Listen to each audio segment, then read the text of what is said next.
And then, like I said, I'm pretty much done with the 400 right now. I'm just going to get it level, and then I'm going to switch to the 600, and then I'm really going to go to town and get it. I'm going to use the 600 to get as much of the 400 grit scratches out, and then I'm going to level it with the 800. And then from there I can start doing the polishing grits. But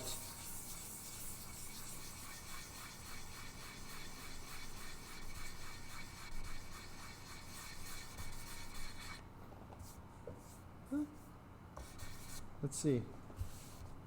Okay, excellent. Those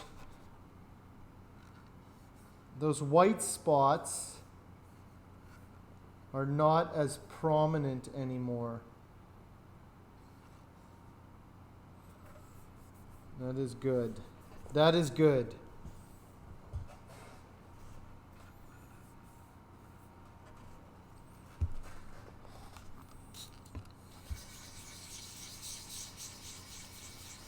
So with guitar building,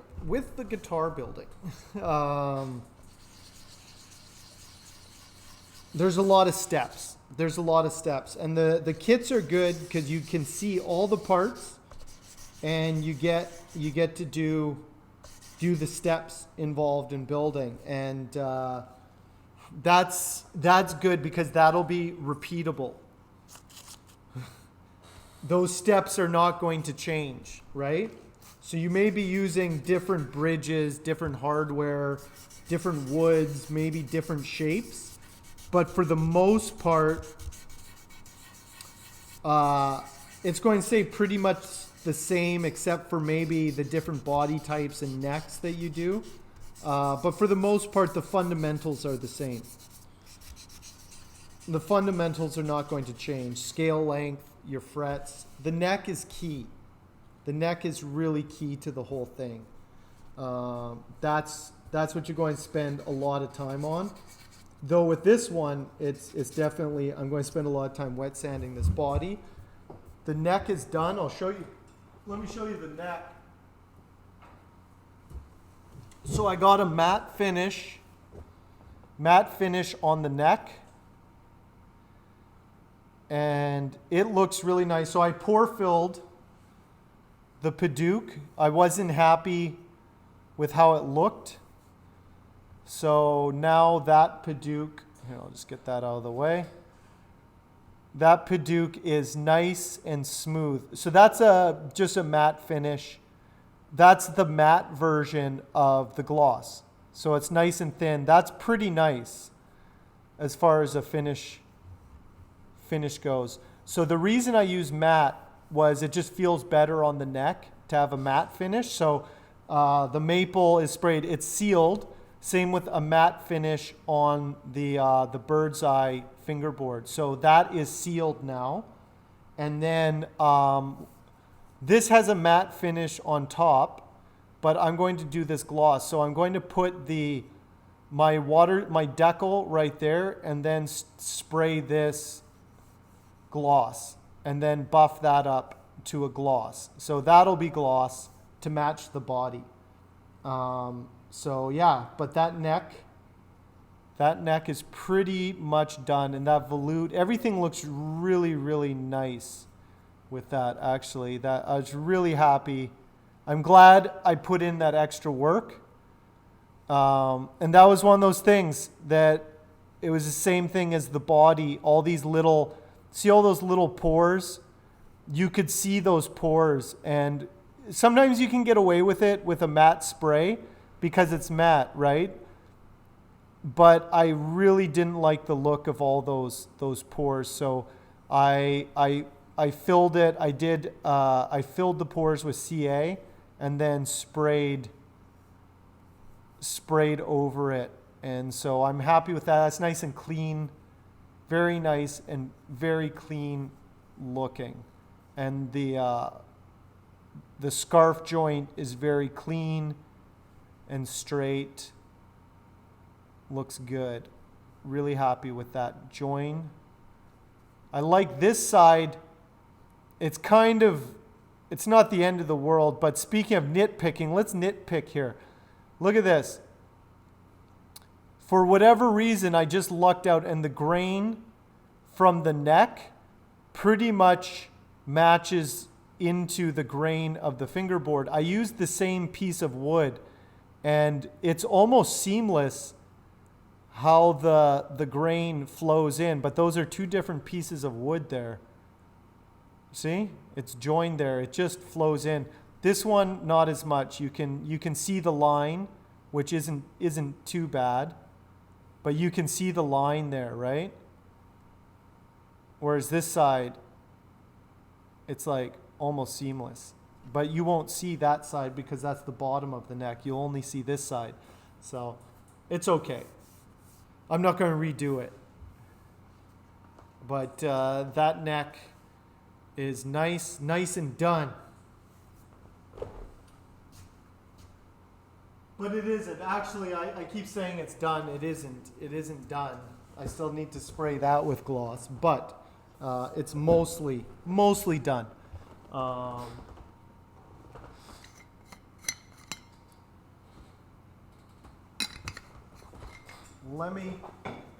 just gotta grab my other bottle of water.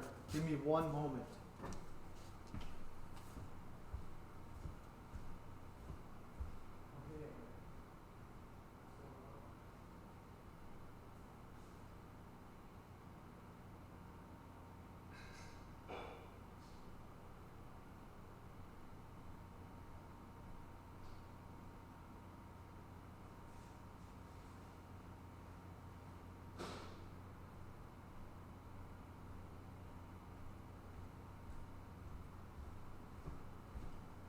I'm out of water. It's a Friday night sanding party. It's time for some spicy water, everybody. Grab your cans of spicy water and sand along. We're getting crazy tonight.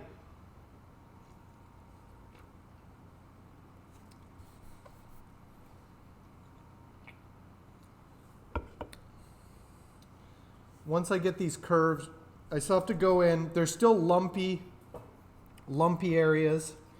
This is wet sanding, everybody. This is, if you want your guitar nice and glossy, this is what you got to do.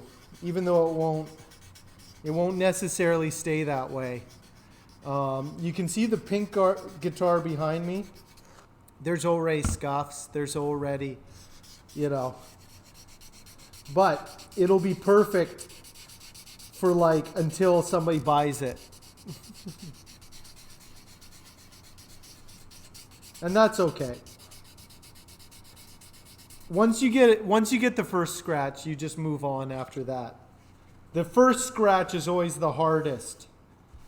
When you get your first scratch in the guitar. But then after that, you're just like, yeah, whatever. Another ding, whatever. I'm over it.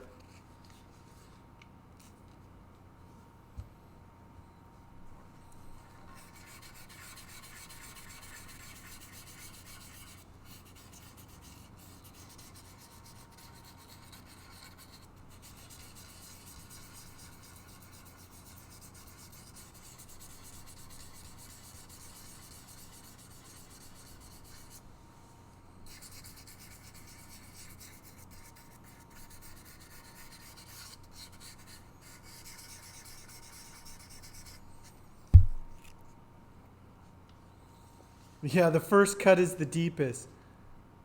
I was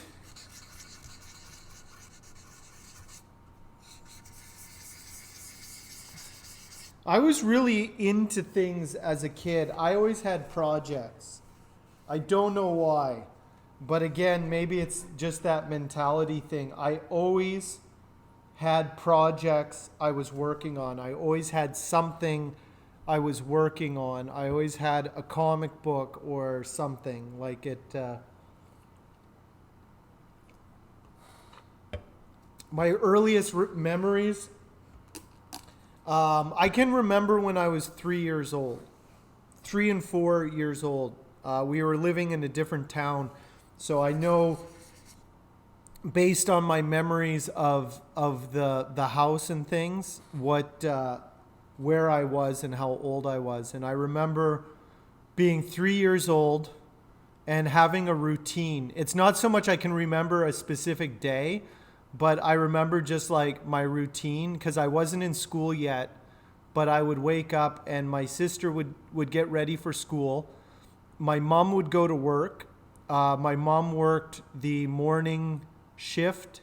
Or no, my dad left. My dad worked the morning shift. My mom worked the night shift, I think, or afternoon. So there was always one, either my mom or my dad was there but in the morning, but my sister wasn't. And so then I would get up, have my cereal, watch some cartoons with my cat, and then I would have to get to work. And I had this hole I was digging in the backyard that really needed to get dug. That was kind of my jam. I remember really being into digging holes as a very young child, and I had a certain routine. I was like, time to go dig my hole, you know.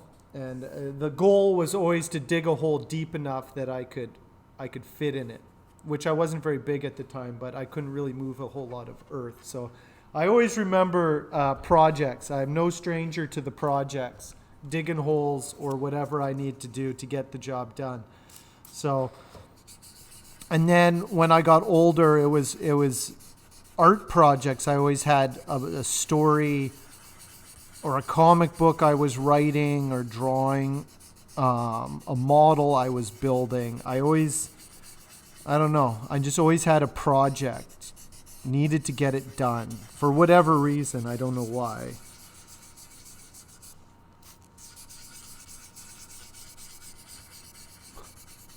I don't think it was even about praise.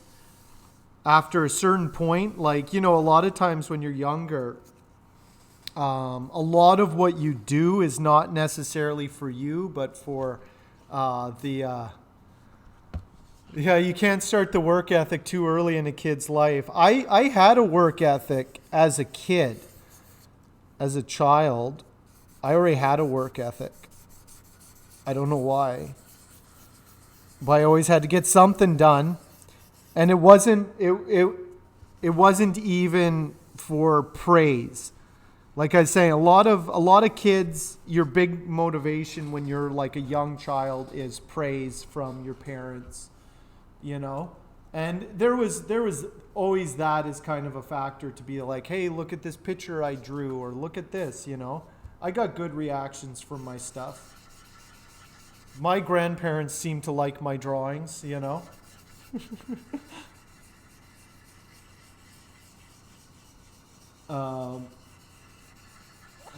But eventually, you just have to, when you start kind of becoming an individual and breaking away from like your parents, then you start doing things that you feel kind of define you, your interests and stuff.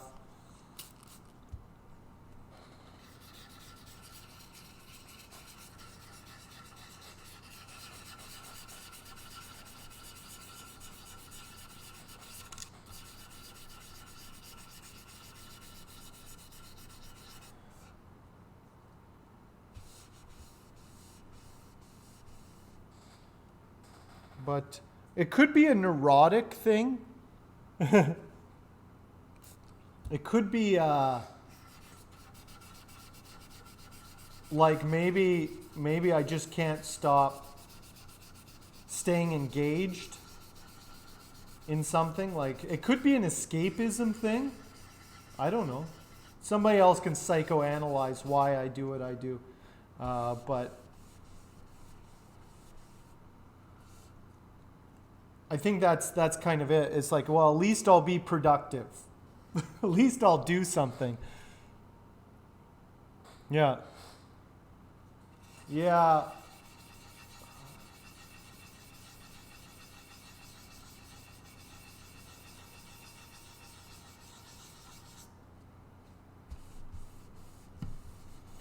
Maybe that was it. I was always trying to make my own fun. I got into video games as a kid. Like I was like there when, I had a Nintendo, I had a computer. I remember gaming. I remember the early days of gaming. I played Warcraft 1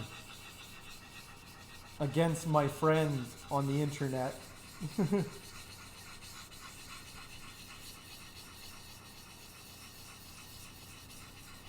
But it was just another thing.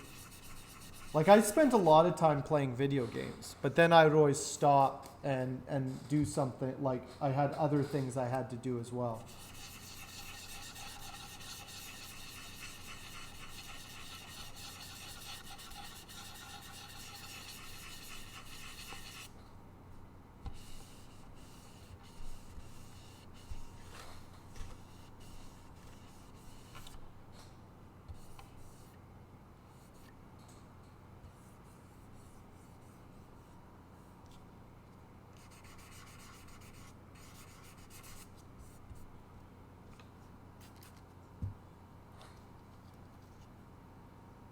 The other guy, which other guy, Jack? Which other guy? There's no other guy. There's only one guy on the internet you can get your sanding fix from, and it's right here. Right here.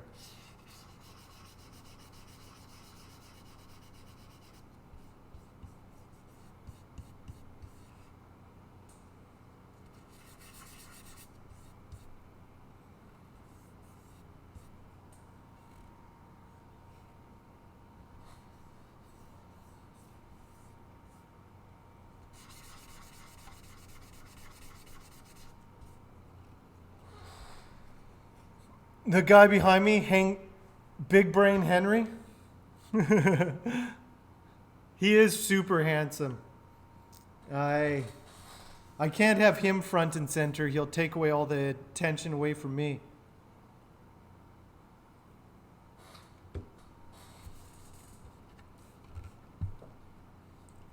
It has to be about me and my sanding. My sanding has to be front and center. You guys better watch the sanding. I would be sanding for me, actually. Nobody has to watch me sand. Even if I wasn't streaming tonight, I would be doing exactly this. Exactly this. Just some good old wet sanding. Classic wet sanding.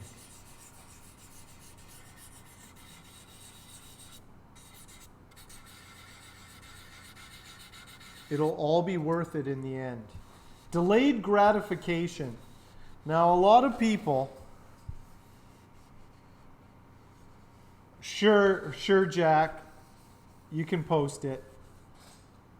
What is it? Is it going to make me look foolish? Am I going to be the butt of a joke? Are you making fun of me?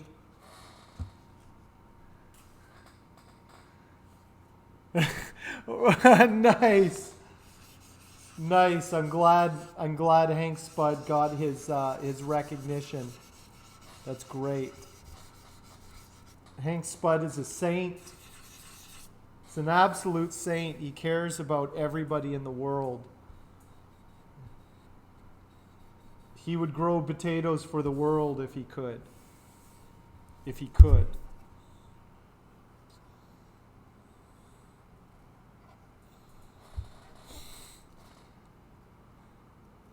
Yeah. Yeah, so I grew up in the early part of the home console age. So I had a home computer when I was 12. I had a Nintendo. So I got the first in like the first wave of that. So I can understand it to a certain degree, but I can't really understand. Like I get it. I get what's going on to a certain degree. I'm not going to pretend I know anything about the kids, what they care about, like cuz I don't care. Their silly poofy curly haircuts. But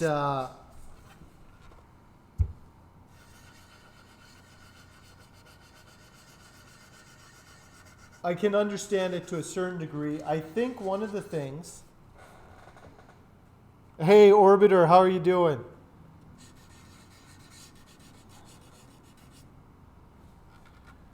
Hank Buds. Oh man, Jack, that is such a good idea. When I do get to that level, that is so smart, Jack.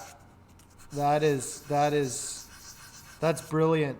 That's so brilliant. I do need my own brand of Hank Buds earbuds. I got the smartest people in chat. Yeah, trademark that. Yeah, that's big brain thinking right there. Big brain thinking for sure. That's the thing. So I was really into video games, as you guys know. I've talked about before, but I went to school, and the 3D animation course that I took was to basically get me an entry-level job at a video game company. And I had a bunch of friends at the time. They were all working at Relic, making the first RTS Warhammer game, or the first like Relic Warhammer game. And they were trying to get me into the studio. And I remember having this dream about becoming a space marine, and everyone was getting recruited to be space marines. And I didn't want to be a space marine. I was like, no, I really don't want to be a space marine. I don't think this is for me. And everybody was like, come on, Hank, we're going to be space marines. And I was like, no, I don't think that's for me. And so that was kind of when I didn't pursue opportunities. So that was a time where opportunities were presented to me, and I made the choice not to pursue an opportunity, because it just didn't feel. I don't know. I can't even explain it, because I spent a lot of time I had the skills to do it. I spent money to learn how to do it. And then when this opportunity presented itself, and I could go work on Warhammer, potentially, I didn't pursue it. Much to the everybody was very surprised. I was kind of surprised myself, but it just didn't feel right, didn't jive with me and what I was trying to do.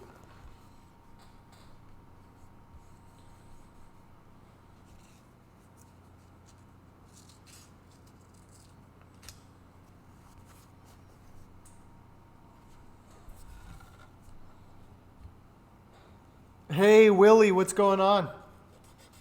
So the first Pank guitar is back in the shop. AJ was in town.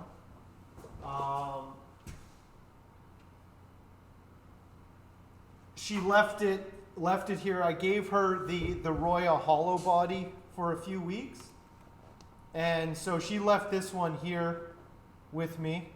So here's the first paint guitar that I wet sanded. Still looks pretty good. More of a dusty rose. It darkened into the dusty rose color that it was supposed to be. So, excuse me. I've been drinking bubbly water. That's very rude of me, but I'm drinking bubbly water. Anyway, it did turn out. Yeah, it looked nice. It looks really good. Maple neck. This is actually a chambered walnut body. It has some Fender vintage noiseless pickups in it. And the neck carve is really nice. I haven't seen this guitar in almost a year, and it's held up. It's held up pretty good.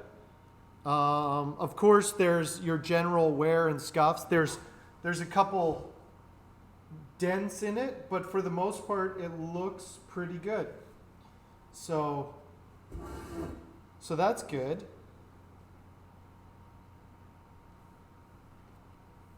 So I lent AJ that semi-hollow walnut guitar with the P90s, and so she was in town recording. Oh, nice, Leslie, you're a fan of that color? AJ was in town recording an album, and I lent her the other guitar to use because I thought it would work really well, and it did, and it actually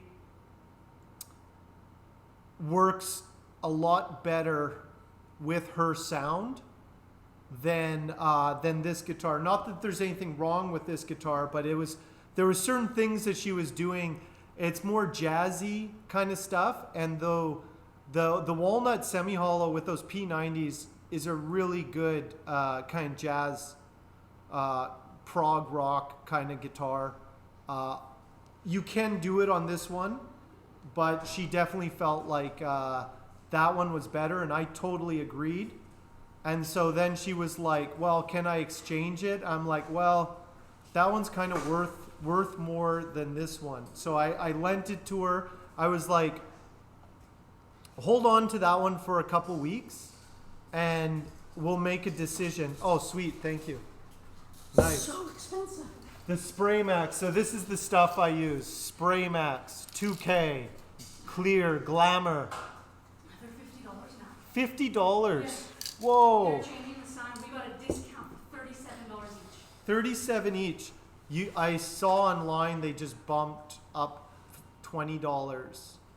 So now it's like 6 or like $200 Canadian. $270 Yeah. for 7. Yeah. Yeah. Unreal. Anyways. Yeah. Well, maybe I won't be doing much gloss in the future now. Everything's going up. We're starting to get hit. Charge a couple $100 more. Yeah. Yeah. Everything's just going to go up in price.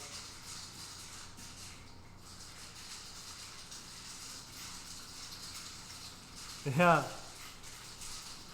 So anyway, I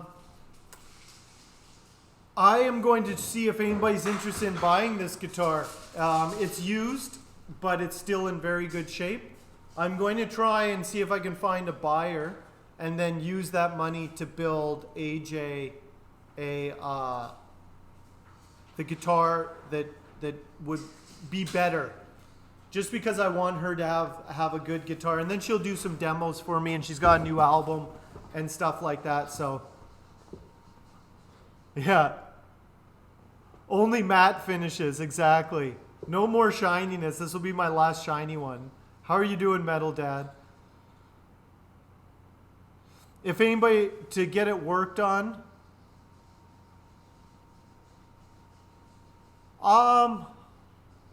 that's a tough call. Sometimes there's guitar techs locally that you can find. I really can't say in your area. It's you can take it to like Guitar Center for like a setup and stuff, they're probably okay. They probably have a decent person. Who knows? I can't really say. It is tricky. It is hard to find a good tech. Orbiters don't grow on trees, you know? So, yeah, you got to find someone you trust and someone who understands what you need. I just use Meredith. But anyway, Pank guitar up. Whoa. Pank guitar up for sale. I'm putting this up for sale. I'll see if I can get any buyers. We'll see. It's a pretty nice guitar. Very, very different from my other ones. So I just want AJ to have the right guitar. And you know, it's funny. You might be like, well, why are you doing all this for AJ? And basically, AJ, she invested in me when I just started out. She commissioned a guitar. It was my second commission after Hemel.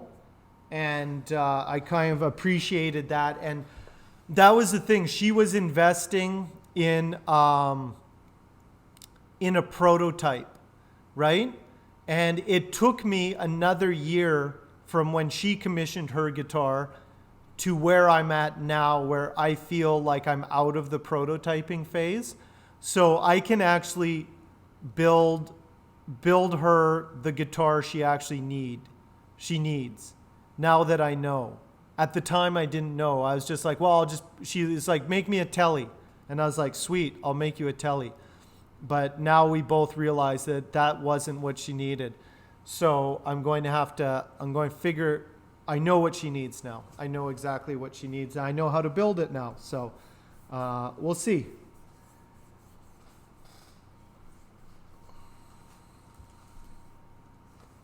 So.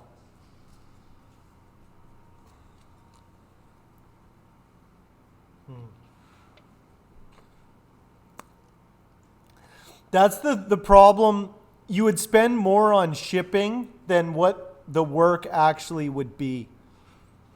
That's the problem. It probably wouldn't be very cost effective to send it to Orbiter, you know?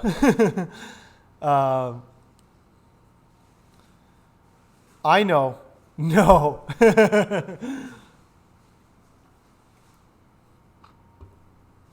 She needs a Hank Budd with a Bigsby. So do you guys remember the semi-hollow Tari Su photoshopped a Bigsby onto it? You have to send it back. You need your mellows worked on. There's only one man in the world who can work on it. You're just going to have to get into your helicopter, fly to the airport, get on your private jet, fly to Australia, drop it off at Manny's, go get a drink, pick up the guitar, and fly back to America. That's what you're going to have to do.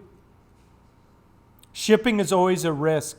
It's true. Like, for something, if it just needs an adjustment, it's not worth risking the shipment just to get the truss rod adjusted, you know?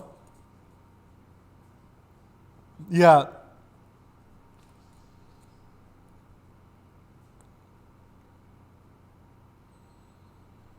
Yeah, it's hard. It's hard to find a good tech. I know there's a lot of bad techs.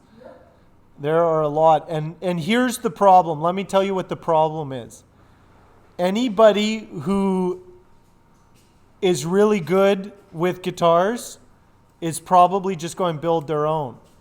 You know, like there's a few really good techs, but they're usually too busy with their own projects or too backlogged on other clients. So it's kind of, you have to build up a rapport. You build up a rapport with your tech over years. It's like a family doctor. It's the same type of relationship. You need the same relationship with your tech as you do a family doctor. That's my advice. I agree. Yeah. I know you guys all want Orbiter, but let me tell you, he's a very exclusive tech. You don't just get Orbiter and walk into his office. There's a vetting process. Yeah, we're a good mechanic. Yeah. Mm-hmm.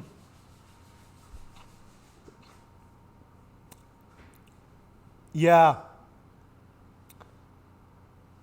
Yeah, like if somebody's close, like that's okay. Like yeah, but Bumstead's in the Midwest. It's not too far away. Um,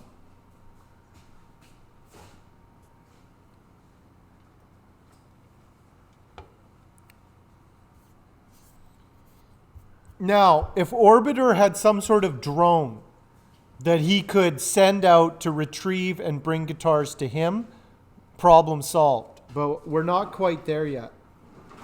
We're not quite there, but we will someday.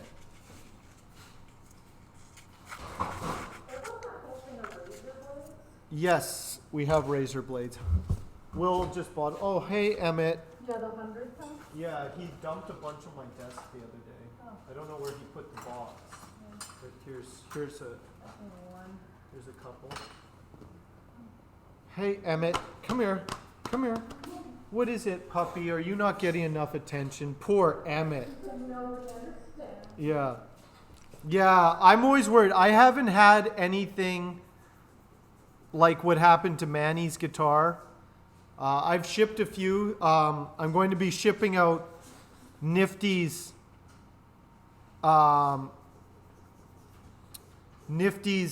ukulele soon. I just got to see what shipping to Australia is like. I've shipped to New Zealand before.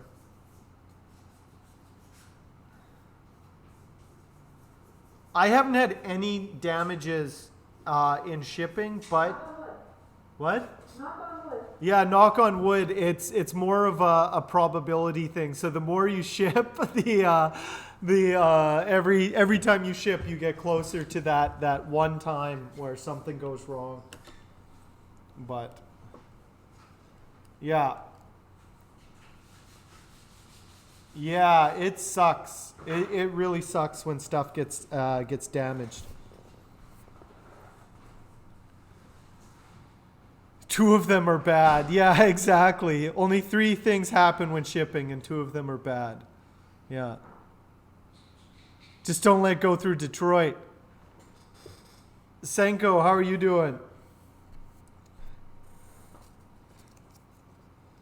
I've shipped quite a few guitar. Well, not like a lot, but so far it's like Chevy guy got his guitar, Willie got her guitar. Actually, those are the only 2 guitars. I shipped a lot of ukuleles. Hemmel got his guitar fine. Let's see what else. Most of my guitars I've sold locally, so I've been lucky. I haven't had to ship a lot. We will see. Fingers crossed. Is that your P90 testing guitar, Orbiter?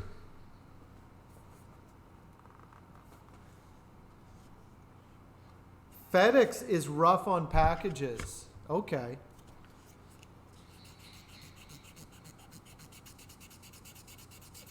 I always thought FedEx was the better one, but I could be wrong.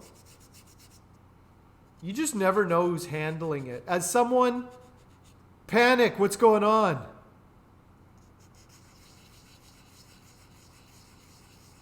The shirts came in. How is your polo shirt there, Panic? How is the embroidery on it?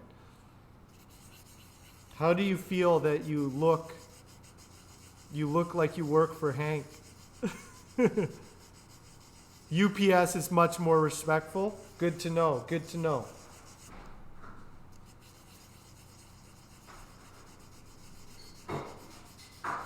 Still at work, Terry?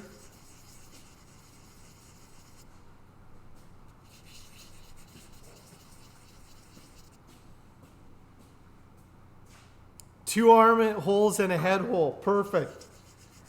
Perfect. My merch has started to arrive. Yeah, people are getting their shirts. Excellent. FedEx packages come clean and damaged. UPS come dirty and in decent condition. I used to work for DHL. So far, I've had the best customer service in DHL. Yeah, DHL.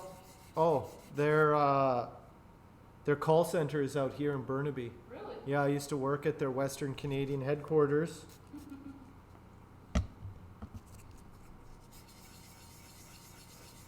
Because it's not outsourced to like just some call center in another country that doesn't care. Yeah. Like you're actually talking to Canadians. Yeah, most of the time. You should be talking to a Canadian. I think their call center's still running there.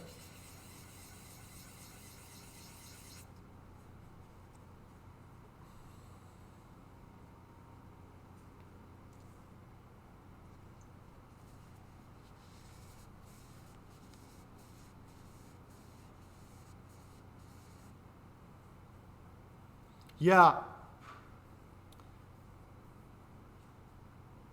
Panic, one size on the hats? Oh, okay. Good to know. Good to know.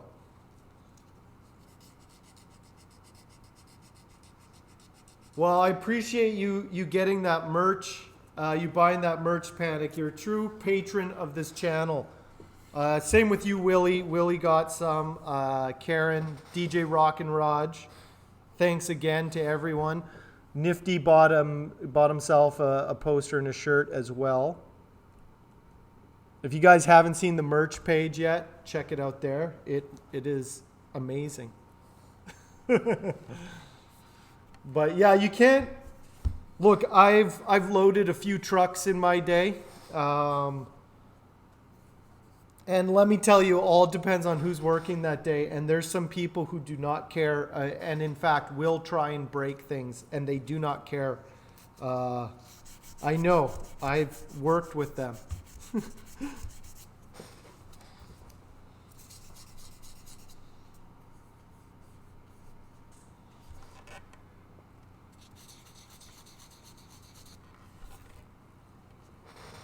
Because a lot of the time, you're just trying to load that stuff as fast as possible, right? I was never a jerk. Just want you to know. I respected people's packages.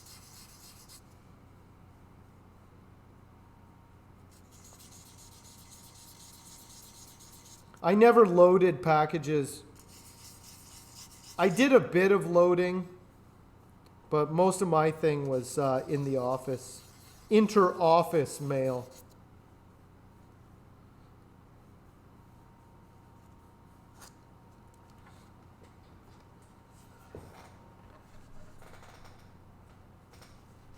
You got our shirts, love them. Wear them to a horse show. Nice. Thank you, Willie. The Pank guitar. And then people will ask, what's a Pank guitar? And you're like, well, I have it. I have this exact guitar.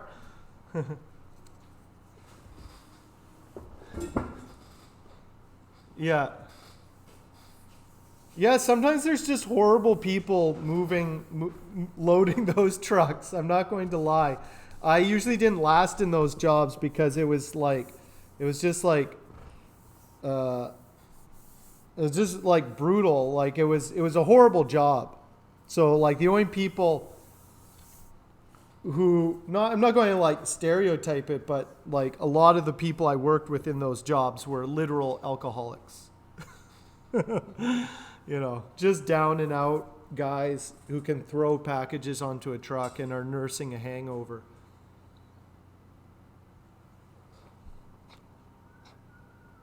Yeah, best dressed at the horse show.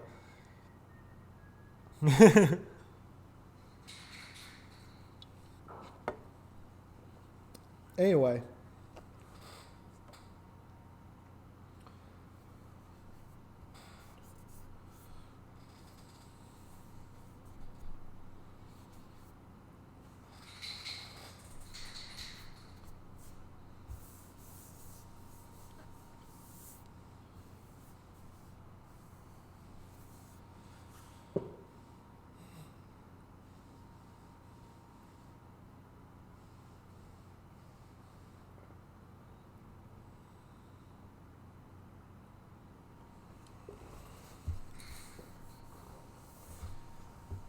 So this is getting pretty close. I'm slowly moving my way around the entire thing.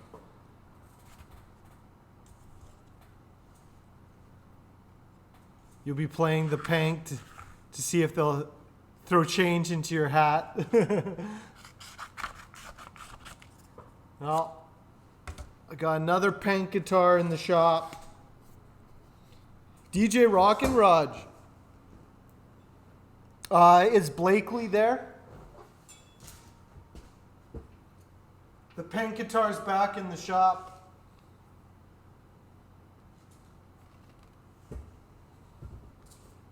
Is that the kind of pank guitar? Cupcake? Is that what Blakely would like? Or the more bubblegum pink? This is a classy pink guitar.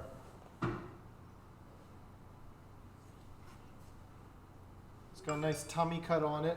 This is a really nice telly.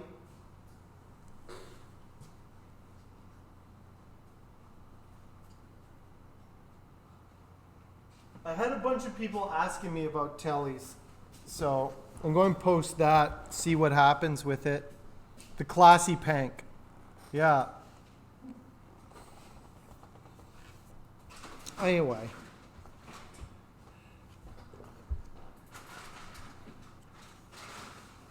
So Panic, what are you up to this weekend? You partying in your Hank shirt? You going to the club? You going to the club with that Hank shirt on? Oh my God. Is that a Hank Bud t-shirt? And you can be like, I know him. I chat with him on the stream all the time. And they'll be like, oh my God, the Hank Bud.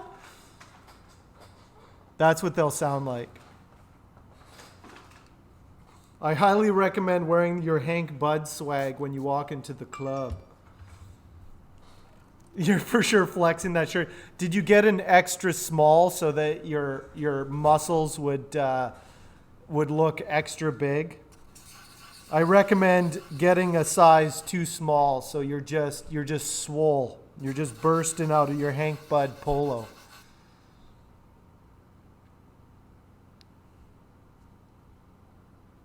Okay, well, it's okay. You don't have to bother her. If she pops by, Raj, that pank guitar is going to be behind me for a few days, so next time she's around, I'll show her that pank guitar. Yeah. After the horse show, yeah, it'll be the very well-to-do crowd. You know what's good? Willie, I used to work with horses, so it's nothing new for me. I used to move in those circles when I was a hot walker at the racetrack. Nothing new for me. I can talk horses with the best of them.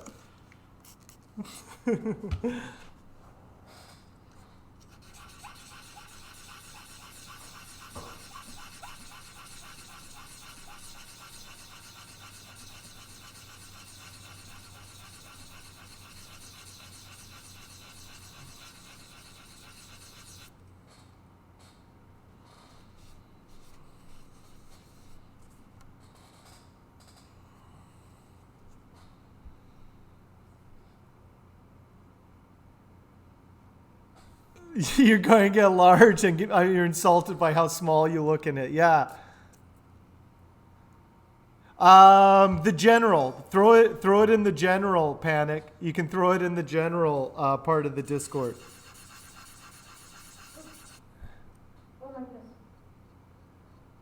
Yeah.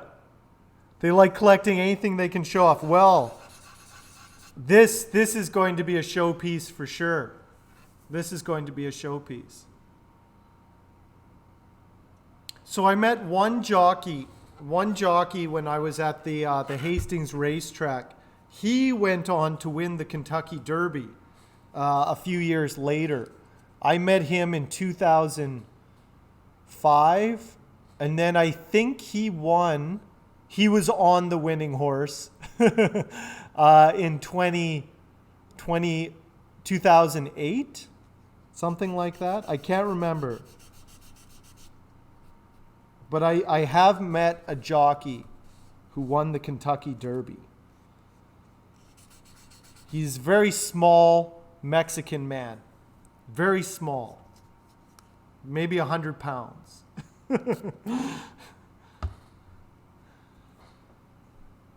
It covers your mini biceps.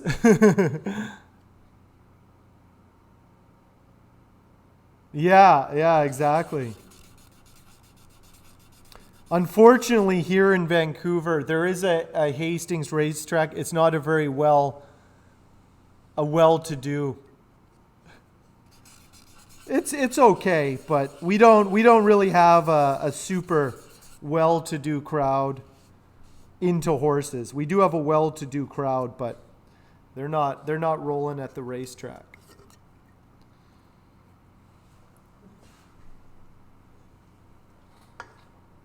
They go to hockey games.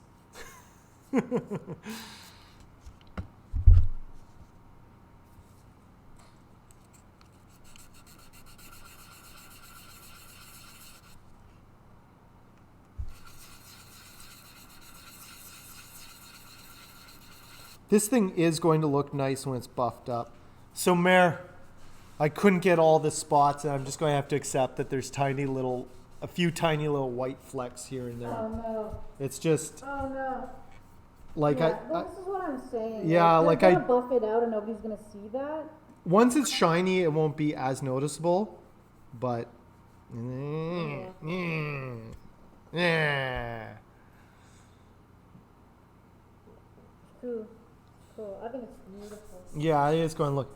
This crowd has $2 million barns. Yeah, like that's next level, Willie. That's next level.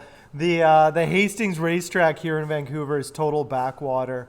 It is like the higher end horses are like maybe 30, 40 grand. I don't think there was any six-figure horses in this place. Yeah, they're all around the 10 grand. 3 to 10 grand, which isn't bad. Like you can get a racehorse for a few grand. It's not bad. But it's not the big show. Hastings, yeah, it's a fun. I like going there in the summer for the night races. It's fun. It's like you hang out, you make some $2 bets, you know. It's a good time. It's right by the water. You can see the mountains in the background. It's a nice track. It's like location-wise, it's actually a really beautiful location. But it's been struggling. It's been struggling quite a bit. It was struggling 10 years ago when I was there, or maybe 15 years ago. It's been a while. I haven't been in the horse game for a while.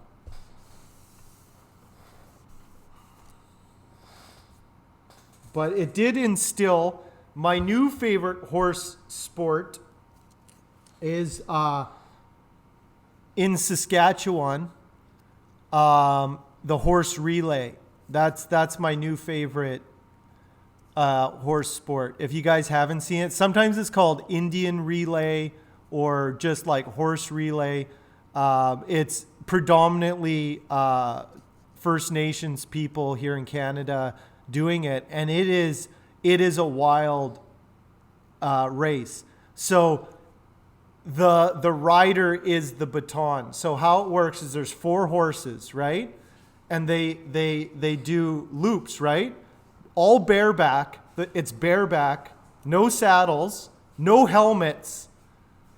Yeah, those are the rodeo races. Yeah, that's pretty big in Saskatchewan as far as horse racing goes. I really like that one. Those guys are serious riders.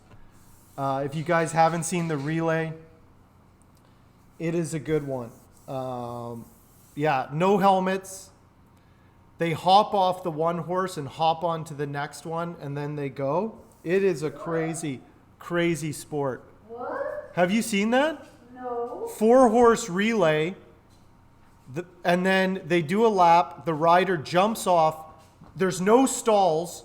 He jumps off. One of their team grabs that horse, and the other team guy has the horse ready. He runs over to that horse, jumps on that, and takes off. It's completely uncontrolled. It's wild. It is just a crazy, crazy race. Yeah, it's like, That's actually insane. yeah, yeah.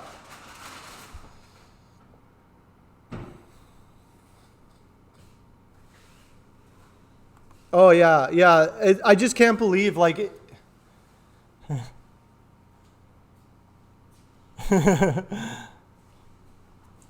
It's crazy. It's crazy.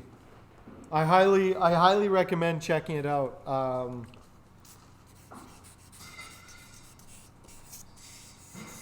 But that's the thing. Back home in Saskatchewan, it was rodeo type stuff. Here in Vancouver, there's still a lot of the old kind of British traditions. So that's why there's horse racing out here. But most of Canada, it's the rodeo scene.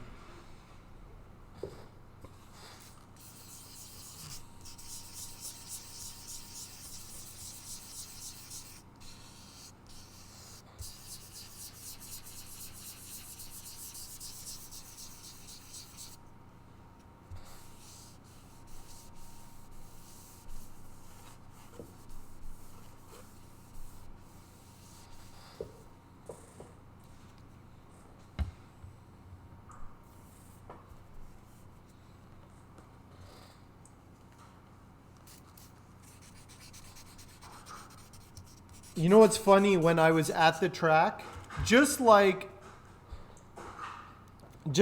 I never rode a horse. I never rode a horse when I worked with horses. I walked all the horses because I wasn't licensed to ride, like insured and licensed to ride a thoroughbred at the track. So all I did, I just walked the horses everywhere. You can't just hop on one of those things. So it's like I worked with horses, never rode a horse. I build guitars, never play a guitar. You don't have to. Made clarinets, never played the clarinet. So just so you know, you don't have to. You can work with horses, never ride them.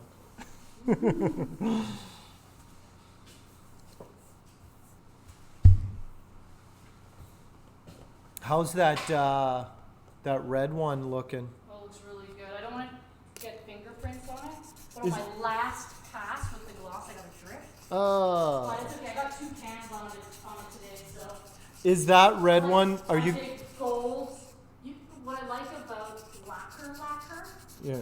is that I did the gold and the red, the candy apple, Yeah. all in one go, then waited a couple hours, and then the 2K Max you can do right on top. Oh, okay. And that cures faster. I thought that one was getting relicked. It is. Oh, okay. So So you have to buff it out, yeah, and then you take dust off, the Yeah. like computer spray. yeah. You heat up with a hair dryer, and then you spray dust off, and it crackles. Oh, So okay. you just do that all over the car, but you have to like sand and buff it out. Yeah. You relic it after it's completely. Oh man, that's ridiculous. You make it perfect and then you relic the guitar. Meredith is just working on a vintage Jazzmaster. I showed this to you guys a few months ago when it came in. Somebody did a terrible job. It is a 1960, 62, 63? 63 Jazzmaster original, and somebody took the finish off and did a terrible refinishing job, thus destroying any value that the thing had. So Meredith is refinishing it and then relicking it so at least it looks like a 1963 Yeah. So guitar. It was probably worth about $1,500 as is. Yeah. If they kept it original, it'd be worth $30,000. $30,000 if they hadn't done that. So me re-relicking it as me, Yeah, it will probably be worth like $5,000. $5,000. Okay, that's not Which bad. he's retaining some of the value, but yeah, his stepfather was like, Oh, I'm no. gonna refinish it. I'm going to refill. I'm going to make it look good. He's like, I'm a woodworker. I know. I'm a woodworker. I'm gonna refinish it. Yeah. Why? Don't tell me how to party. That's how that guy. I respect that guy. Respect what he did. I'm going to buy vintage instruments and refinish them in horrible ways. I'm going to buy vintage Fender guitars and turn them into Hello Kitty guitars. That's what I'm going to do, just to anger everyone. No one can stop me, not even Luke. I think that's your business plan. Yeah, it's like I'm going to buy $40,000 guitars and refinish them into Hello Kitty guitars. But over top of the relic finish. Yeah, just do it right over top. Just add value onto it because I'm not taking anything away from it. I'm adding value onto it. That's how it works. Don't doubt my business plans.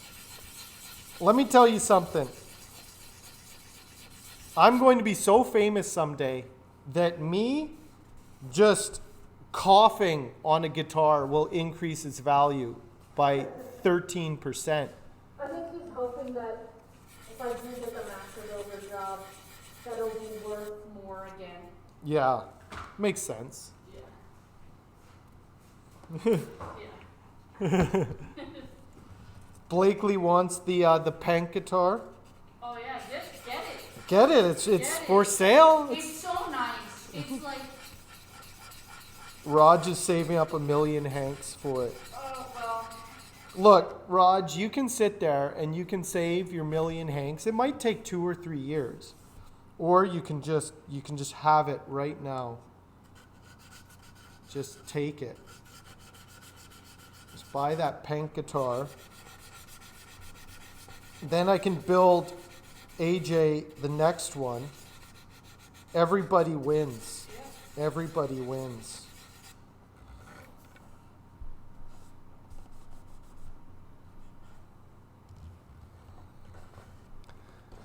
Anyway.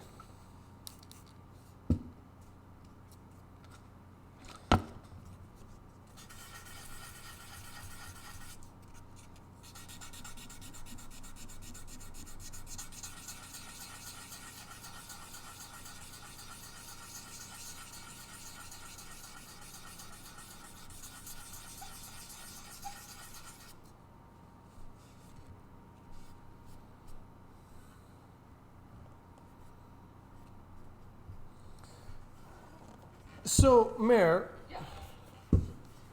is there a system where of just like different sorts of grit of buffing wheels you can, like how do they do poly on an industrial scale? So, it's hand buffed and hand sanded, but the spray is like a mist. Oh. So they have a conveyor belt. It's actually really cool. They have this like, it's like dry cleaning. I don't know if you've ever seen like the circular thing. So they'll have like, I don't know why I want to stand near you, but. Well, the microphone is right here. Oh, it's a conveyor belt. So there's a bunch of hooks and there's a bunch of sprayers and it's like a wall of poly Yeah. for the clear coat. And these guitars just go in circles. Oh, And okay. they mist and then they go by the UV lamps and they spin Yeah. in like this tunnel Yeah. and dry. And then by the time, so they just go around. And like, it's super thin, so it just goes on smooth. yeah, and it's like, so that's what like Taylor does. Yeah. And then that's also what all just the plain coat Fenders do as well. Like Yeah. There's just these hooks that go around. Mm-hmm. So it's like I call it like a waterfall Oh, okay. or like a car wash, basically. Yeah, it's just like, and it's really thin. Really thin, but they do like 20 coats, Yeah. and then like all the custom shop, they actually physically paint them and mix the color by hand. Yeah. because it's really hard to get color through a machine. Yeah. Yeah, so. Oh, so a lot of it is still hand. Still hand done. The paint is like. So it's just the assistants. So if I was like a custom shop assistant, You'd be doing this. this. Yeah. Oh, well, no deal. Yeah, it's pretty lame. And like once you're good at one thing, Then you get. they just make you do that. Well, that's what happens to me all the time. I get stuck in the sanding department. I'm always in the finishing department. Yeah. The high-end finishing department. That's where I get stuck. I make everyone else's guitars look so good.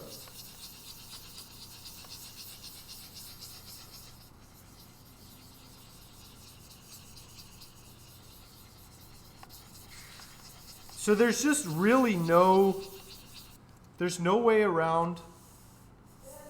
Yeah. I hope they bring the Hello Kitty Strats back. I'll just make them. If you want one, I'll just make you one. I don't care. I'll get sued by Fender and Hello Kitty. I don't care. I'll just tell the judge, you don't tell me how to party, and then the judge will look up the precedent, and the judge will be like, it looks like we can't. It looks like we can't tell him how to party. As you can see here, nobody can.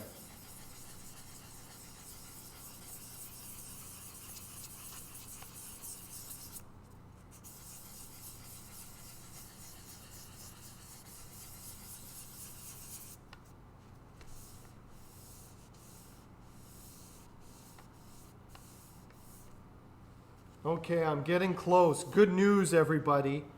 I'm going to do the top last. Normally I do the top first, but I realized that was really stupid because then the top gets all scratched up sometimes. So I'm doing the top last. I did the back, I leveled off the back, and now I'm leveling the sides. And then I will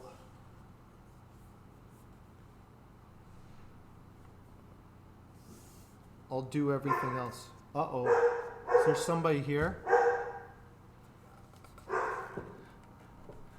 Need to make the pickguard. Yeah,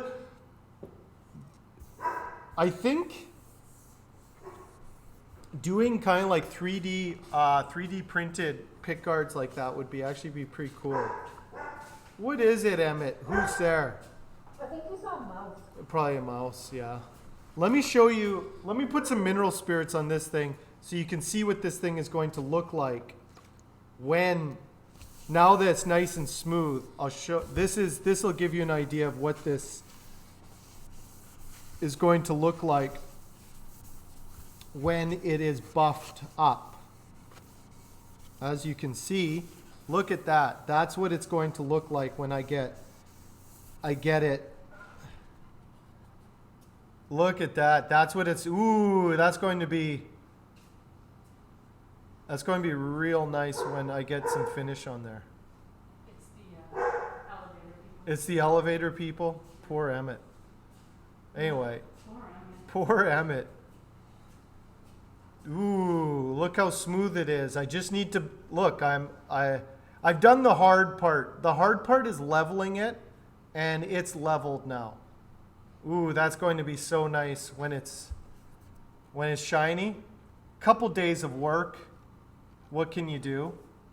But ooh. Is there anybody else who agrees ooh or ah? How many oohs to how many ahs?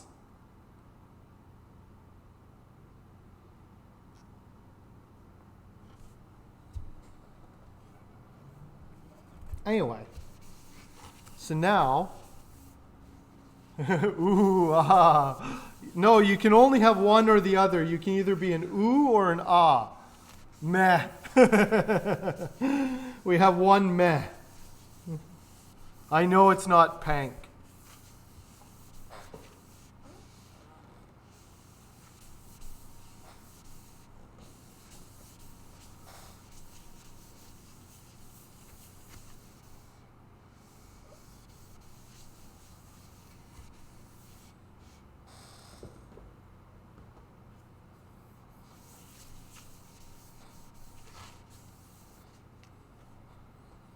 There's still a few things. I'll get the rest of this with the 600. But for the most part, that looks really, that's going to look really good. It's nice. It's even. The main thing is that it's even.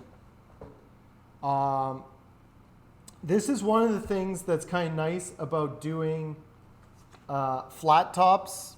A little bit easier once you get it even. The problem with this one, like I was saying before, it's very porous, but you can see I got that all filled.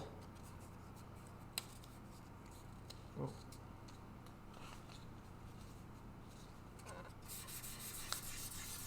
So now,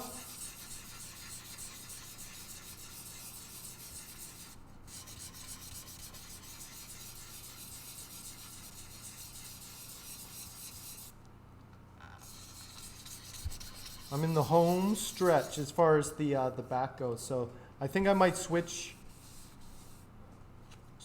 to the top and get the top evened out. And then I'll do 600 and get any sort of lumps or anything else out of it. And then that'll be that. And then it'll be 800 all around.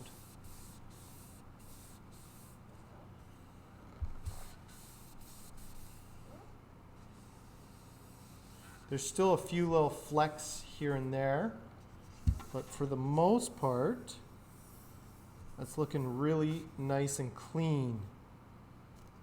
But man, you got to work for this stuff. It's not black. It's not black. Sorry, Raj. Pickups, I got some custom made pickups. Actually, my dad got them for me from Saskatchewan. From a guy called Royal Harp Instruments, and he does some hand-wound pickups there. My dad really liked the humbuckers that he got from him, so he bought me a set. The covers are they're nickel, and so I need to pop the covers off and put some chrome ones on. I was able to find some chrome covers with the right spacing. So it's just an extra thing I have to do, but they will work. So yeah, some handmade Saskatchewan pickups. The finest pickups come from Saskatchewan. I have those right here. So these Royal Harp, so I got them from Royal Harp Instruments and Repair. That's who I got them from. Nice little box. I like the box. But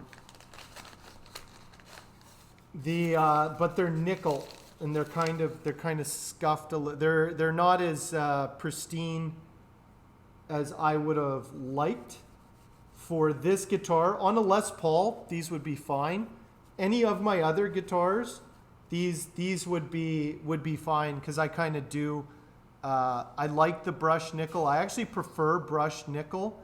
I would relic these even further. They're a little scuffed up.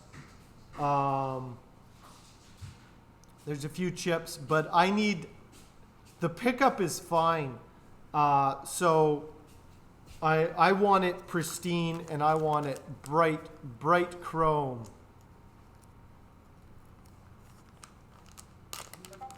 Oh, it's the Epsom Derby tomorrow. Nice. We have some horse fans in the crowd, in the chat.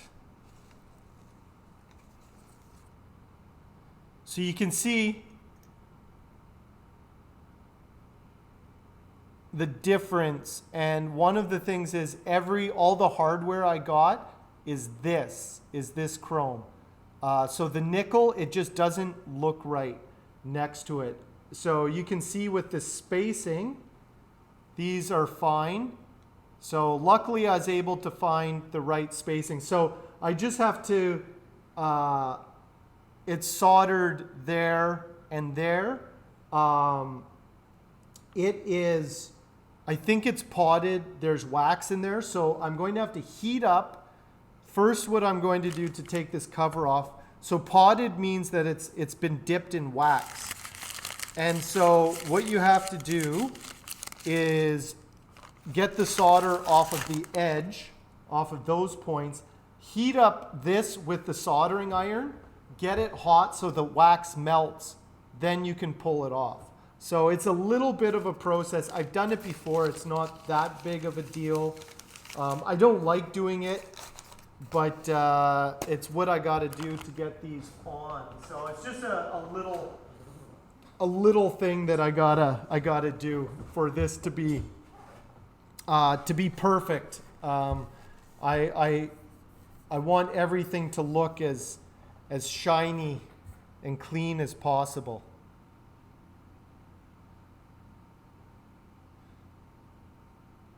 No, normally I do more relic stuff. This is just one of the instances where I'm doing something completely, a pristine showpiece to show I can do a pristine, glossy showpiece guitar.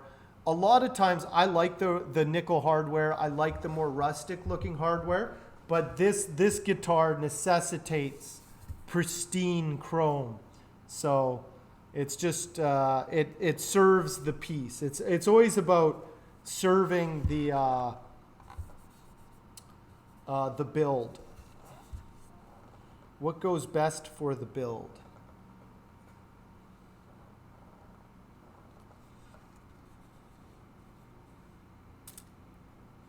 Yeah, dipped in wax to seal the flavor. So potting, they call it potting, and what it does is it actually inhibits feedback by keeping it from vibrating. It prevents feedback, and you get a cleaner sound.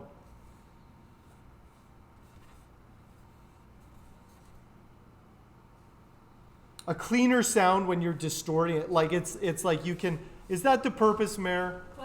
Potting humbuckers is to cut down on feedback when you have them cranked up and.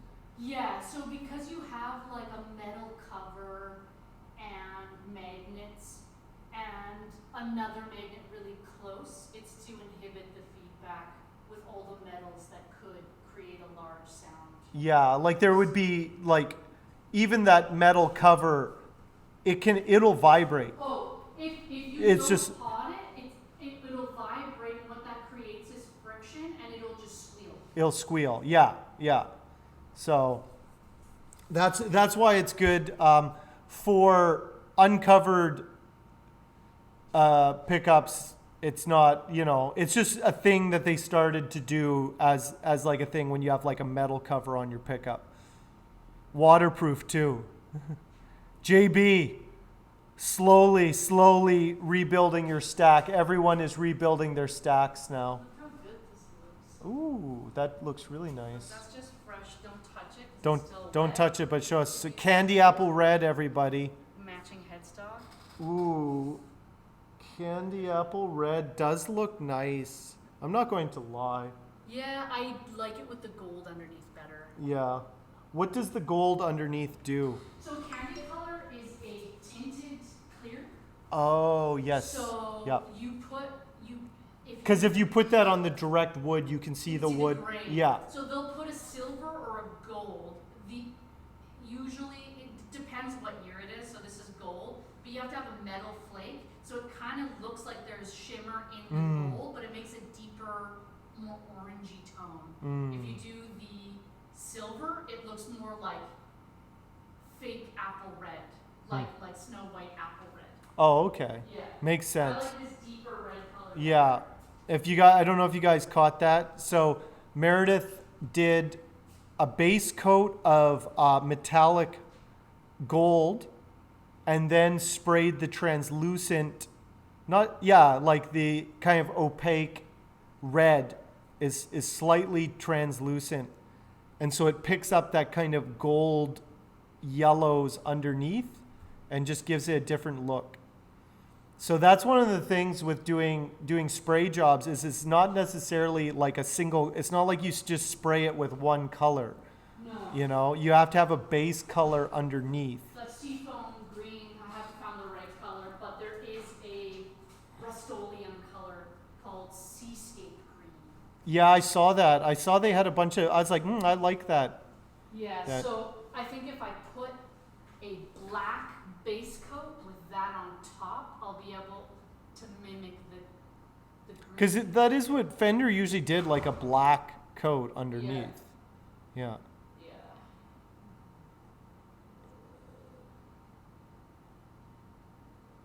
Okay. You pot the pickups to make sure there's no air pockets in the coil. The idea is to avoid harsh noises and to avoid them being microphonic. Yeah, it's the microphonic part. The microphonic. That is like, it's a high squeal, High-pitched and it's squeal. So irritating. Yeah. Oh, let me check. I'll check right now, Panic. Let me see. Panic just got a shirt. Got his shirt. Show. Excellent. Excellent. Everyone's getting what they deserve. That's all I gotta say. Why? Here, let's go.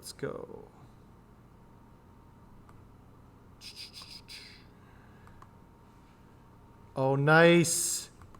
Nice. Panic, very nice. Very nice. I'm happy with that embroidery too. I'm happy with that. Looking good, Panic. That's all I got to say. Looking good. You got to hit the club. Hit the club in that. I like the flexing. Yeah. Nice.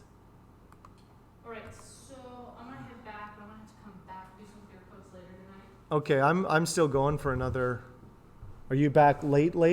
Yeah, I'll be here between like midnight and 4 a.m. Oh, okay, I won't be here. I will not be here. I'm going for another hour.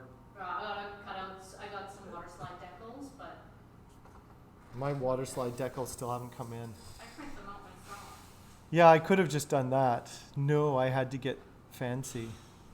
No. Time to buy a medium. I suggest everyone buys, when you buy one of my shirts, you buy it one size smaller. Just so everyone can see what you got under there. You know? Just like, come on, you guys. You gotta be swole. Anyway, thanks, Panic. That looks good. I like that. I was worried about the embroidery. I always buy one size small. That's why it's like, yeah, I could be wearing a large shirt. I get mediums, so I look bigger. If I wear a large shirt, it's a little too baggy. You know? That's all I'm saying.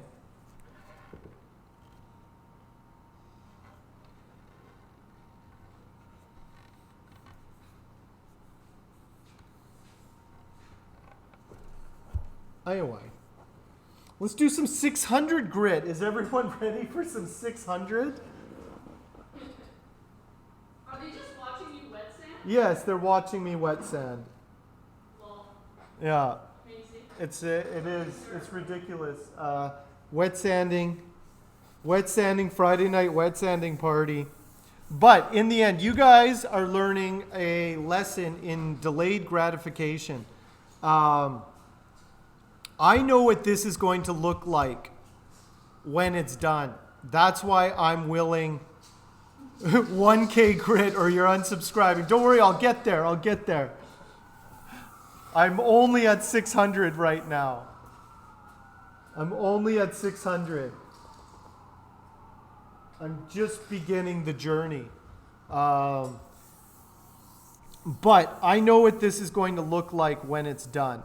I know what this is going to look like, and it will look really, really nice.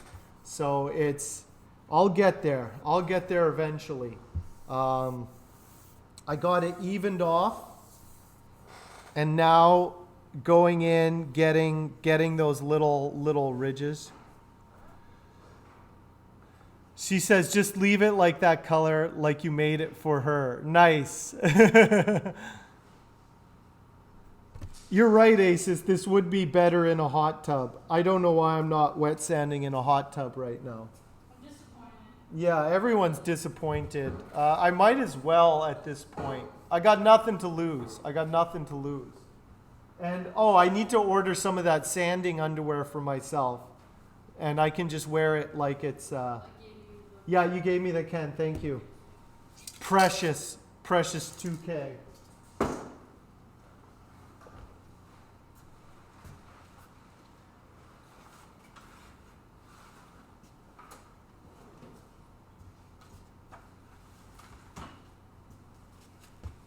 Okay, here's my 600. Time to break it out. I might be able to get to 1200. Don't worry. Just chill.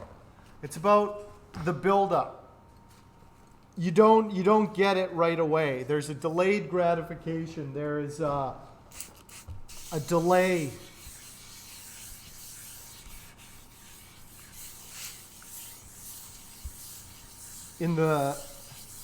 But we know what's coming. And it'll be worth it. And that's what's kind of good.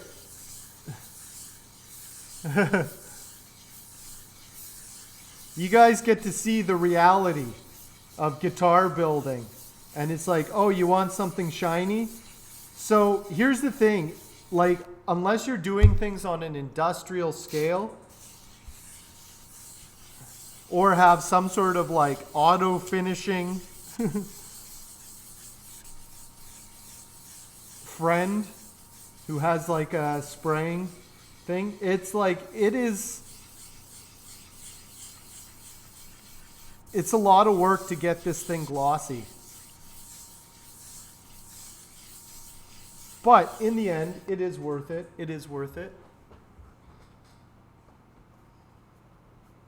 Don't worry, panic. One day.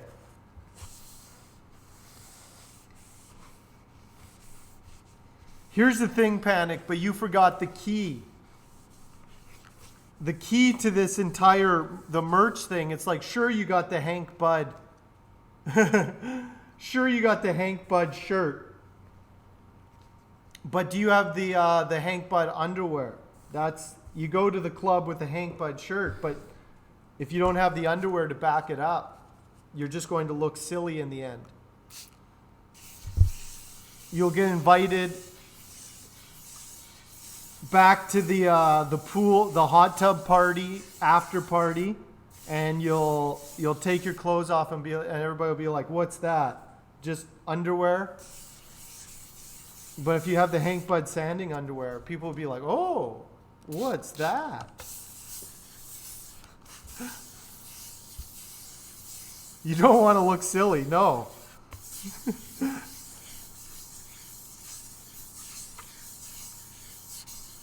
Hank Apparel is a lifestyle. It is a lifestyle brand. My brand, it's not just about guitars. It's about how we live our lives. My guitars are a defiant statement to the modern age. There's a lot of manipulation in the media, in advertising these days, trying to tell you how to live, trying to tell you how to party. And what my brand is saying, you don't tell me how to party. You see? You see what I'm doing? I'm trying to free you from the constraints that society put on you. That's what my brand is about.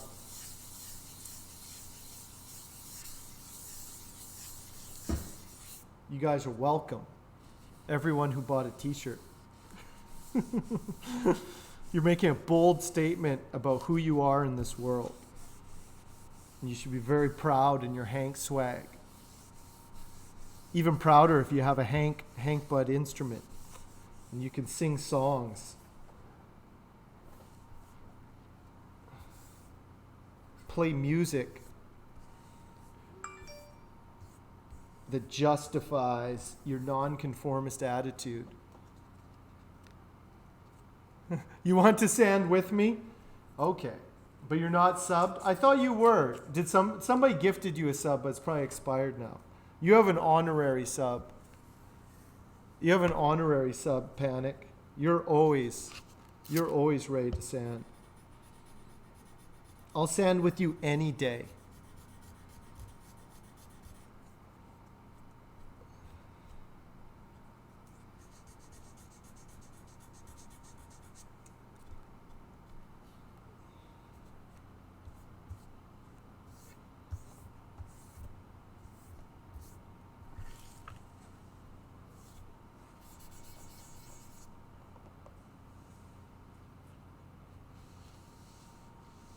Yeah, unconstrained partying. Nobody will tell you how to party, Leslie. Nobody. Thank you, Terry. I'm glad you appreciate some fine sanding. I'll probably pop over to Manny's stream soon. Soon.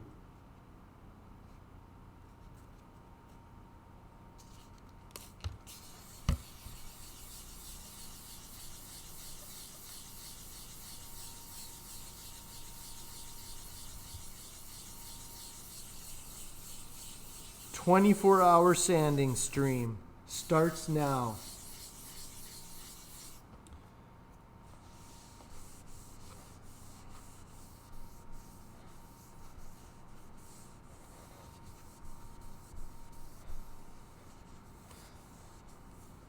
Okay, there's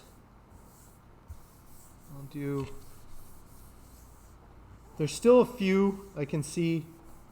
No, it just is what it is. It just is what it is, and I just have to accept that it's there's just a few little things that just aren't quite up to snuff, but it is what it is. Now that I would do things a little bit different now, but whatever. I would have done a better job of pore filling the Padauk. But live and learn. I'm just going to get better. Just going to get better at this. You guys think I've peaked. You guys think I've peaked at wet sanding. But actually, you have no idea. I'm just getting started. You guys haven't even seen the greatness that can be achieved in wet sanding. Or just sanding in general. But it's like, I do it all. Wet sanding, dry sanding, freestyle sanding. I do all of it. A lot of people, they just stick to one type of sanding. I do all the sandings, and I dominate the weight divisions in every sanding category.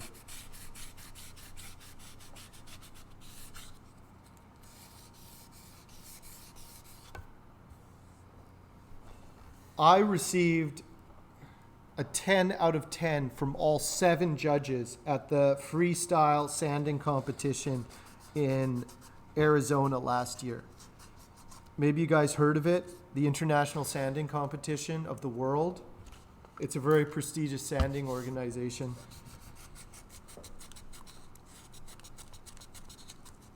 I've been Grand Master 7 years in a row. That's right.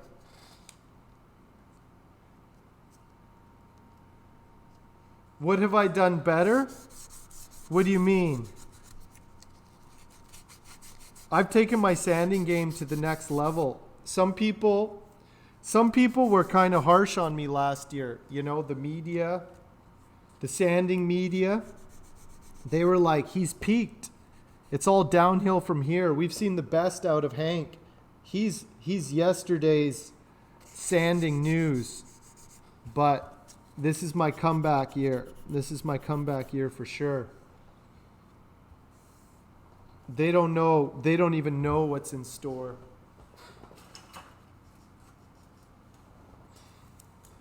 I'm just getting started.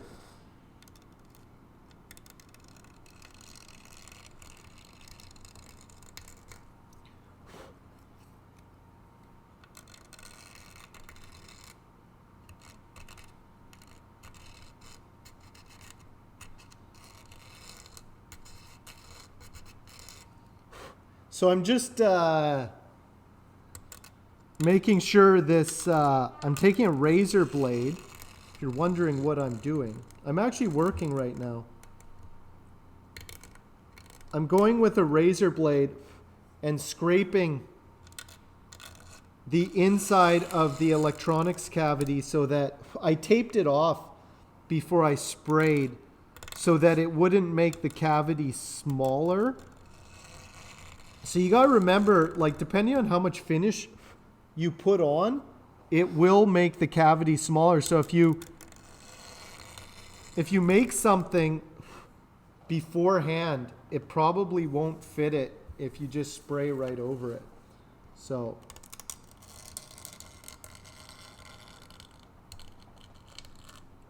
let's see. To do this perfect, what would I would have been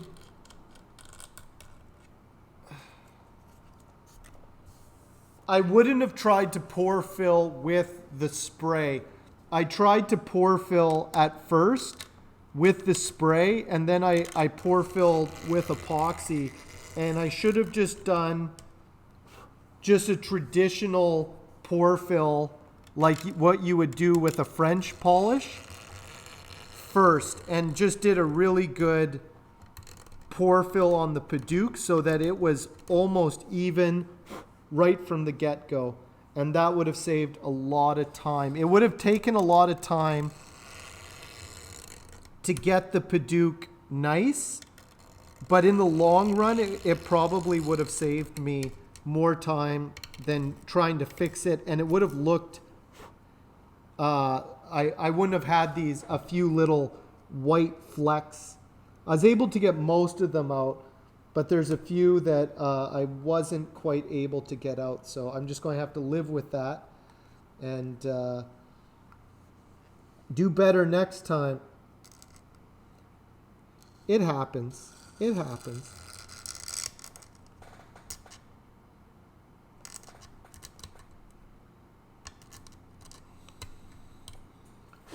But you can definitely see why I stick to the wipe-on finishes, and why a lot of luthiers do stick to the wipe-on finishes, because this is very,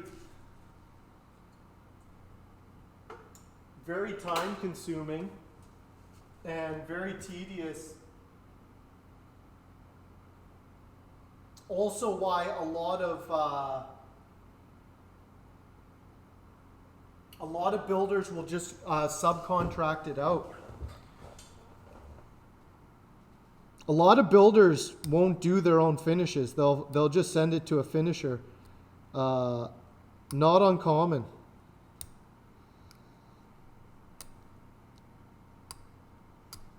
Or they will have their own finisher on site, depending on how many guitars they do. Like Crimson Guitars, he has his own finishing department with some punk kid who finishes all of his guitars for him. So, and that's his job. He just sprays them all day. Squeegee on-off pour filler. I could. I've never used it before.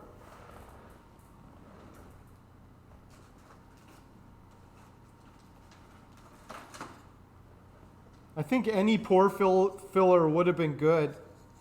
Just putting what I mean is like just any sort of like extra time. I should have just put in a little bit more time pour filling. But it's okay. It's not bad. It's not bad. But it's not perfect.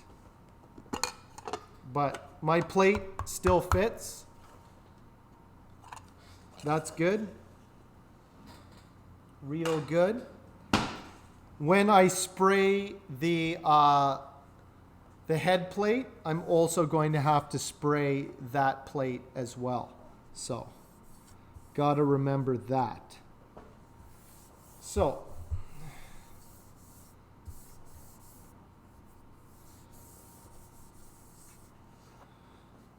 just going to take some 600 and just go in there really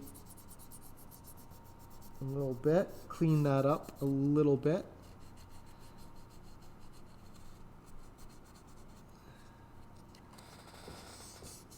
There we go. There we go.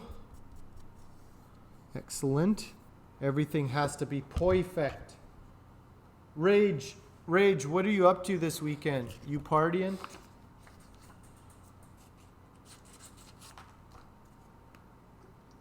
I'm out of bubbly water. I'm out of the bubbly and I don't even have any cucumber water either. So now on to the bevel.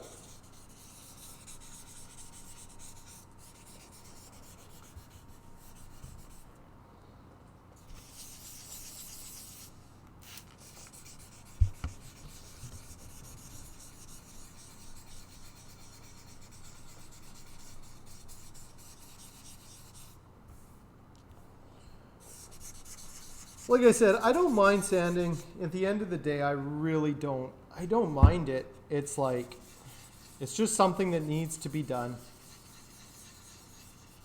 And for it to look the way I want it to look, I knew what I was getting into. I for sure knew what I was getting into. So it's, and I know what it's going to look like when it's done. So it's no problem.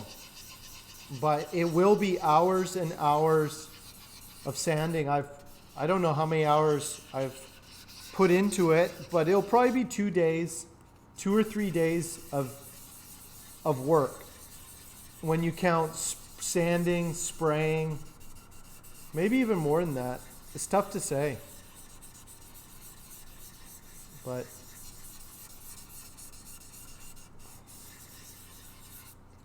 it's what you got to do. It's what you got to do.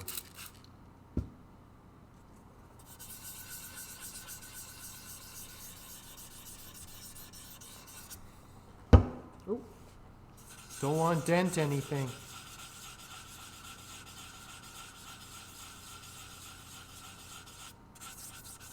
There's certain scratches and things. Fret job working on that telly. Nice. How is the telly coming along? How many hours? Oh. Including spraying. The thing with finishing is it's sometimes hard to gauge how many hours because it's kind of like, okay, so I did 6 cans and it takes me an hour to apply each can.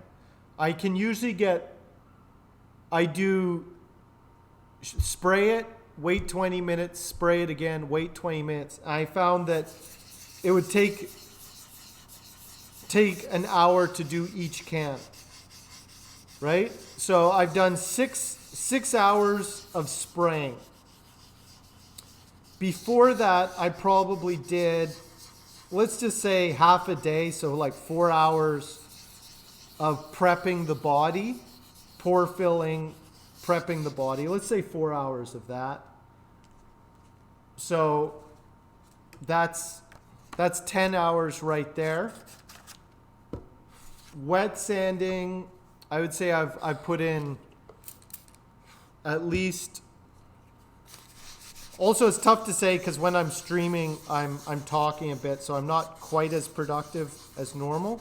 So let's say 3 hours of wet sanding so far. So I'm already 13 hours in. It'll probably, in the end, it'll be 20 hours. Let's say 20 hours to finish, spray and sand and buff this body. Let's say 20 to 25 hours.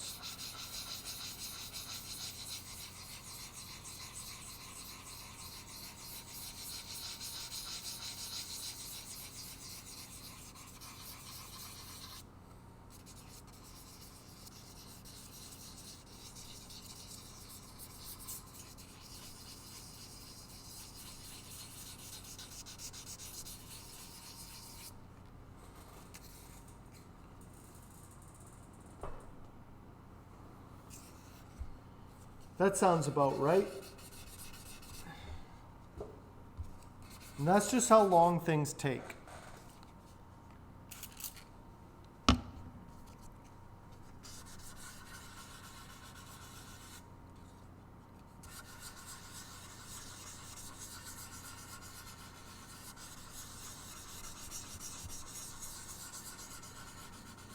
But there's something about a handmade guitar. When you do it, you do a gloss finish on it. I don't know if it's noticeable or if you can just kind of sense it or feel it, but it's kind of like, I don't know, there's something when you do get a really nice shine, something that you worked on yourself, and you get like really nice looking, you can kind of sense it, you know, when you look at it. You get a sense of like the handwork that went in there.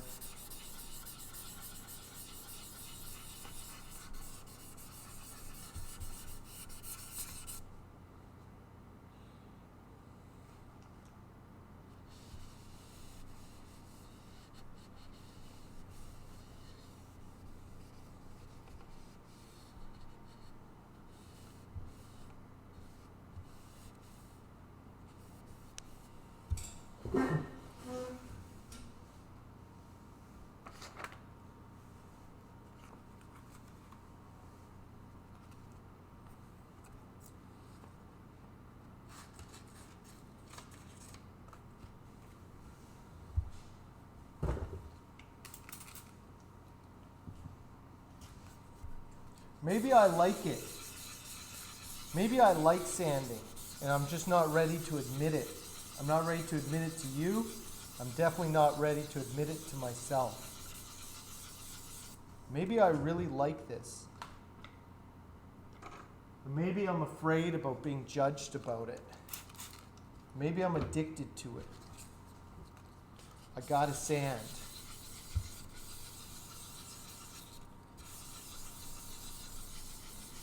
Maybe I'm an incredibly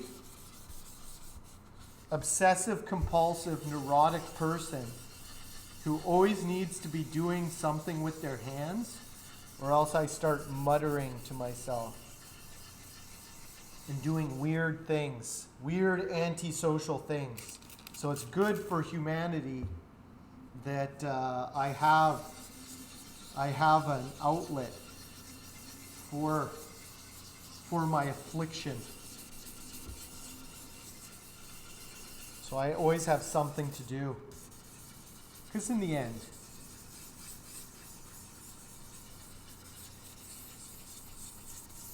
who really needs a guitar like this? Come on.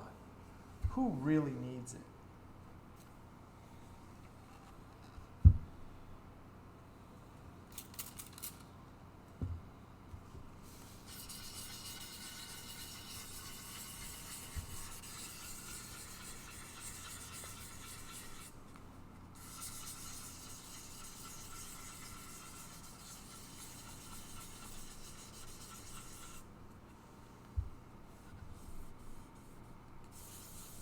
Man, this is looking very, very nice. Looking very, very nice. Hey, Patriot, what's going on?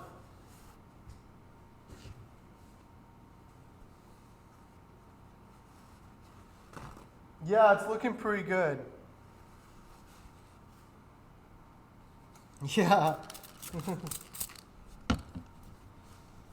Finally starting. This one is... Hey, Woke Patriot. Whoa, we got a Woke Patriot now. We have Patriot 6774 and we have Woke Patriot now.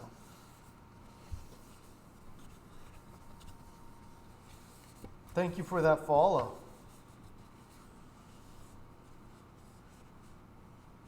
Yeah. I'm just doing the wet sanding right now, Woke Patriot. It's funny, there's Patriot 6774 who just showed up in the chat. So I'm going to have to differentiate between which Patriot I'm talking to. But yes, Woke Patriot, welcome to the channel. I'm a guitar builder from Vancouver, Canada. And look at this. It's really just a bust. So this is a Buckeye Burl.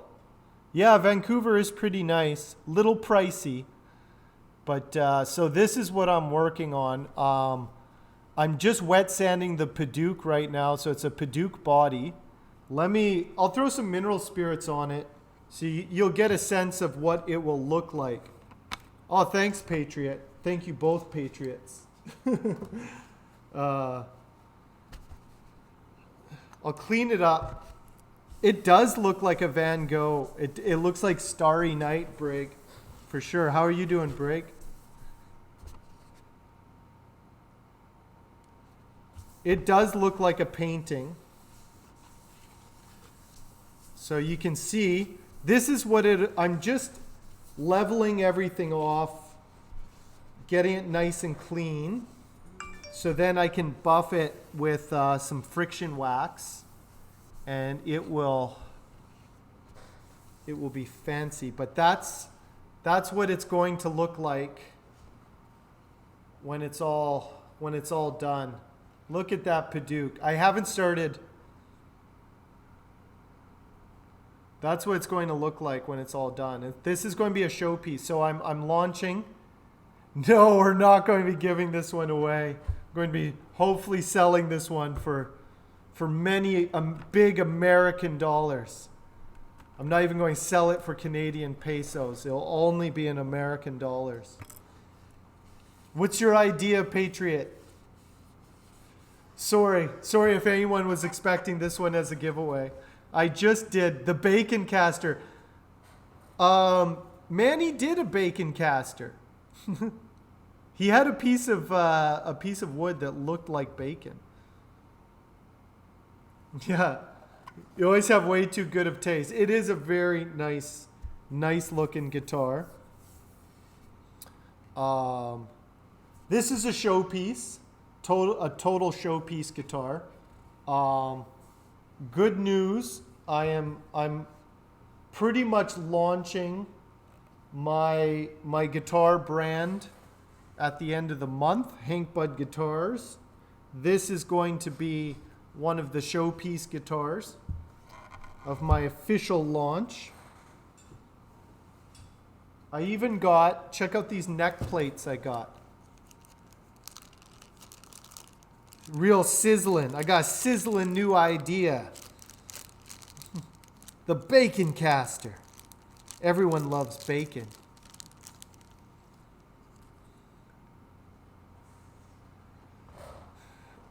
This one, it's not going to be auctioned. I'm going to try and get like 4,000 or 5,000 for this one, if I can. This is going to be a pricey one. A rare mood. You don't like bacon.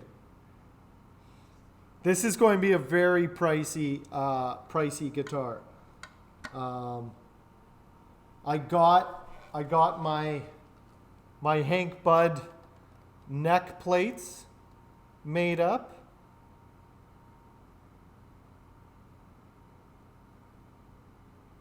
So everything is getting officially branded. I will be posting on my website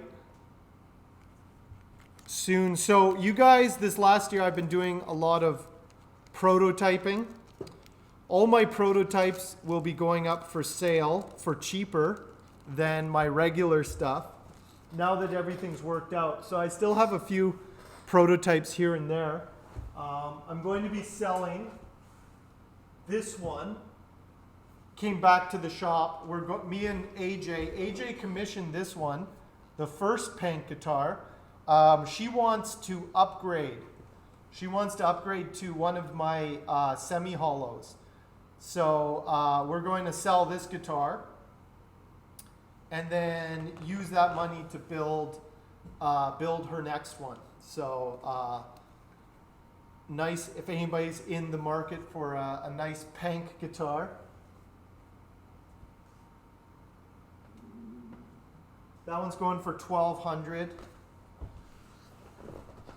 And then I got the Texas one,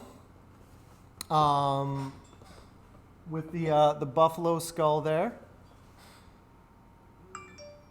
Yeah, it's I've come a long way. I haven't done another wet sanding like that one since I did this one. So this one is I'm applying all the things I learned from that one.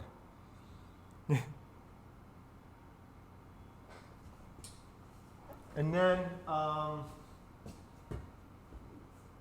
so I let AJ take the other, the semi-hollow. She's going to be playing that one for a few weeks.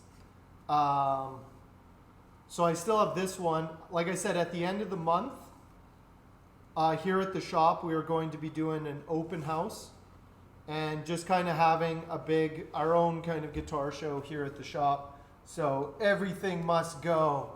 So I'm going to have all my stuff officially on display.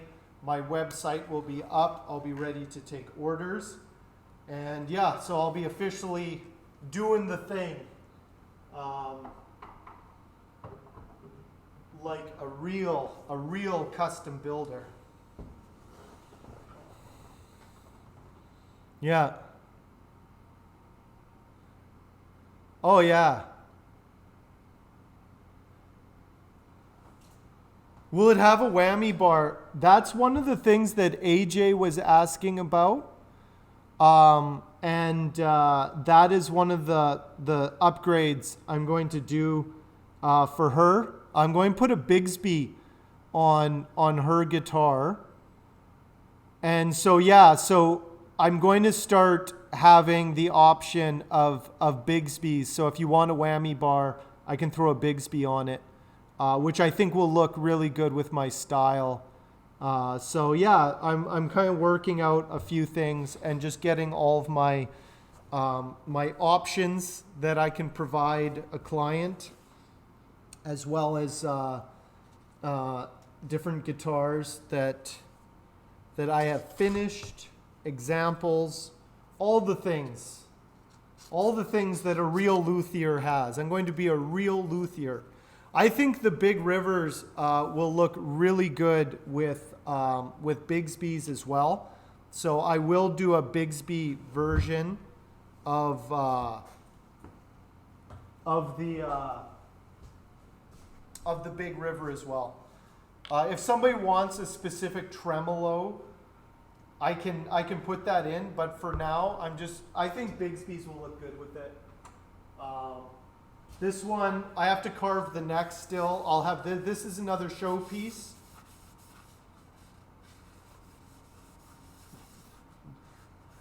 Fancy walnut top, Turkish walnut. So this one is also going to be on display. I'm trying to catch the light just right with this one. If you catch the light, you kind of see. There we go. Look at that.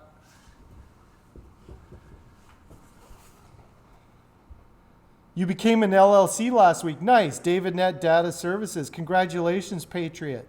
That's awesome. Yeah, that's a lot of people see the lion. But just wait. A lion, yeah. Wait until it's all oiled. Once this is all oiled up, that's just with a bit of mineral spirit. But this thing is going to be so nice once. It'll probably look a little bit different with the bridge on, but you still will see that V. It does look like a lion right now. But that should be done. It's going to purr.